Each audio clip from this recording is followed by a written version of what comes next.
আপনি প্রশ্ন করেছেন আয়নাঘরের আইডিয়া কে দিয়েছিল। হ্যাঁ, আইডিয়াটা দিয়েছিল আমার বিয়াই তারেক সিদ্দিকী। সেই সবকিছু করেছে। গুলি করে মরার দরকার কি? ক্রস ফায়ার দিলে বেশি লোক জানাজানি হচ্ছে, সমালোচনা বেশি হচ্ছে। সেদিন থেকে শুরু হলো এই নতুন পরীক্ষামূলক পরিকল্পনা। একটা ছোট্ট ঘর, 3.5 ফিট বাই 3.5 ফিট। ওইখানে নিজের কোথাও ভালোভাবে শোনা যায় না।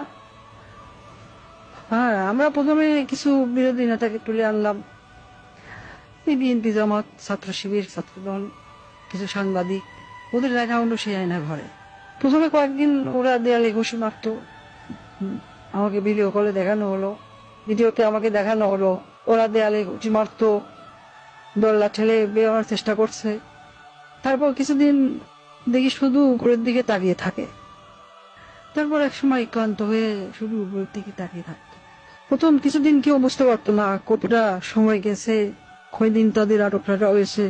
খাবার অনেক কম দেওয়া হতো, খাবার কম দিতে বলতাম, পানিও খুব সীমিত। কেউ কেউ নিজের আয়নায় নিজের প্রতিবিম্বকে দেখে সূর্য মনে করত, নিজেকেই আক্রমণ করা শুরু করলো। নিজের দেয়ালে নিজের হাত দিয়ে ঘুষি মারলো, হাত রক্তাক্ত করলো। আমার সবচেয়ে সুন্দর দৃশ্য ছিল যখন একজন সাংবাদিক, কি যেন ওর নাম, হ্যাঁ মাসুদ, নিজের নখ দিয়ে নিজের মুখের চামড়া ছিঁড়ে ফেলা চিৎকার করছে। আমার পছন্দ হলো। সারা দেশে আরো বেশ কিছু এরকম আয়নাঘর বানালাম। যুদ্ধপরাধী রাজাকার ছেলে মেয়েদের সেখানে বন্দি করতে বললাম। মাঝে মাঝে দুই একজনকে ছেড়েও দিতাম।